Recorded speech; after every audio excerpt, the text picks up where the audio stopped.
कैसी हैं तुम्हारी? उनकी तबीयत ठीक नहीं है, सो रही है। सो रही हैं?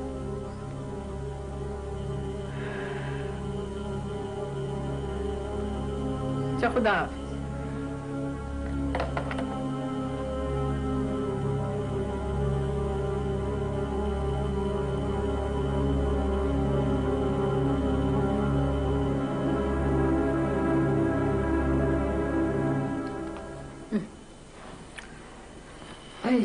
बड़ी अजीब बात है भाई, कुछ समझ में नहीं आता।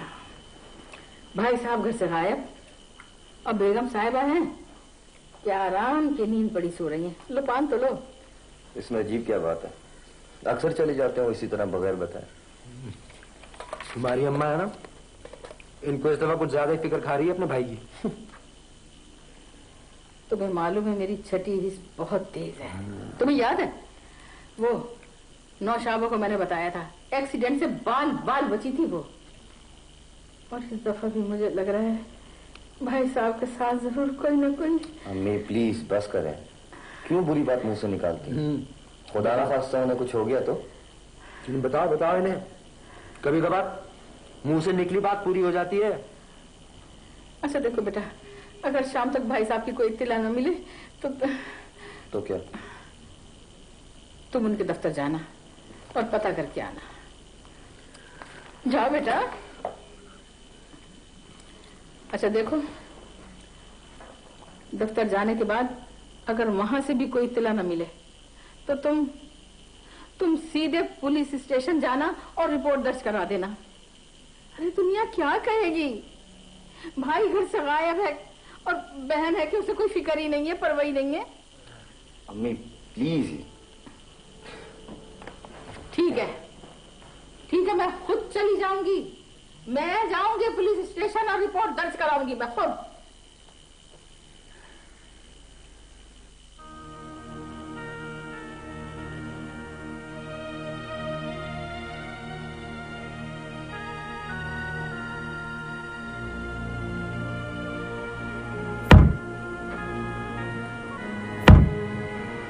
कुछ खा लीजिए अम्मी।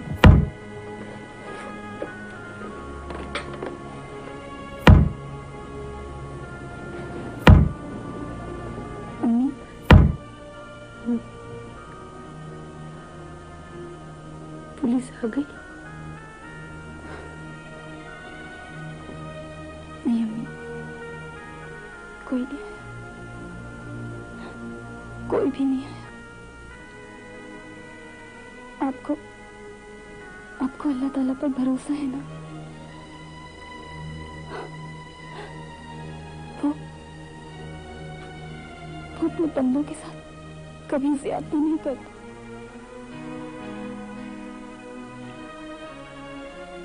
मुझे देखिए,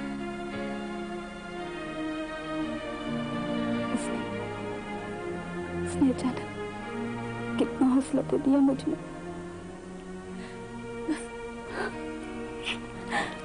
बस आप हिम्मत कीजिए, फिर सब ठीक हो जाएगा। मुझे सजा मिलेगी। वो क्या है?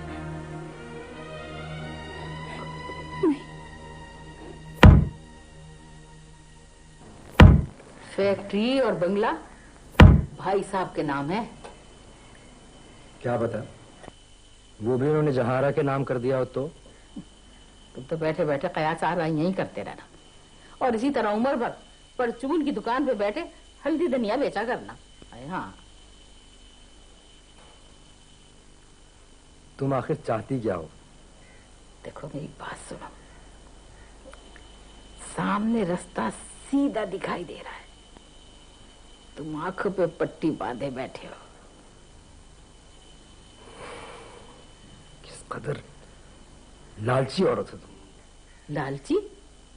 अरे अकल की बात को तुम लालची कह रहे हो? कह लो आज कह लो, कल तुम ही मुझे दुआएं दोगे।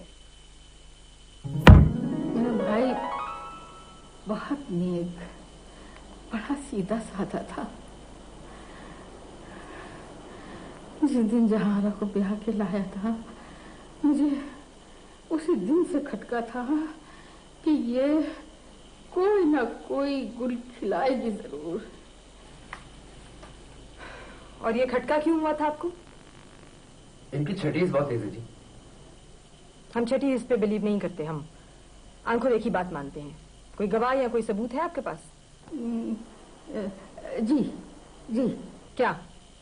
ये जो मेरे शौहर है ना, ये उनके घर बहुत आया जाया करते थे। आप इनसे पूछ लीजिए। जी रफी साहब, तफसील से बताइएगा जरा कि कत्ल वाले दिन क्या हुआ था। बोलो ना।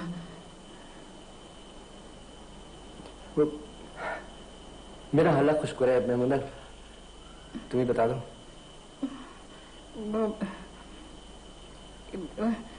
बात यह है कि ये दिल के बड़े कमजोर हैं, बहुत ही इनका दिल कमजोर है। और मेरे भाई से इनकी दोस्ती भी बहुत थी। मेरे भाई ने कभी इन्हें बहनों ही नहीं समझा, हमेशा इन्हें अपना दोस्त जाना। मगर जिस दिन से इन्होंने मेरे भाई का कत्ल देखा, उस दिन से ये जरा सी बात पे घबरा जाते। FIR काटने के लिए इनका बयान बहुत जरूरी है, वरना हम FIR नहीं काट सकते। बोलो ना, बताओ। हाँ, वो मैं उस रोज दुकान से सीधा उनके घर पहुंच गया। गेट पे कोई नहीं था, मैं सीधा अंदर चला गया। अंदर से जहां आ रहा था चीखने चली, फिर कोई नीचे गिरा और मैंने अंदर झांक के देखा तो समी साहब नीचे गिरे हुए थे और जहारा के हाथ में छुरा था। आपने पुलिस को फोन क्यों नहीं किया? मैंने सोचा जी कि इनकी भाई और भाभी का मामला है, मेरे मुंह से कोई उल्टी सीधी बात निकल गई तो जहारा से पहले तो यही मुझे फांसी लगा देंगे जी। यहाँ दस्तखत कर दीजिए।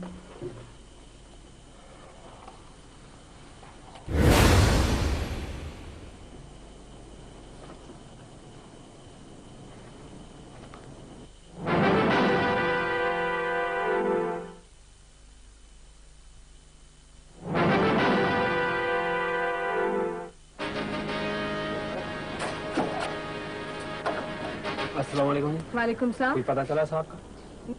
नहीं, तुम कितने अर्से से हो यहाँ पे? ज्यादा अरसा नहीं हुआ, ये महीना छोड़ के पूरा साल हो जाएगा। तुम खुद छुट्टी पे गए थे या तुम्हें भेजा गया था? नहीं, मैं खुद छुट्टी पर गया था। साहब तो छुट्टी भेजता ही नहीं था। बेगम साहब की मिन्नत समाज की तो छुट्टी मिली। अच्छा, बेगम साहबा को बताओ कि हम आए। ठीक से।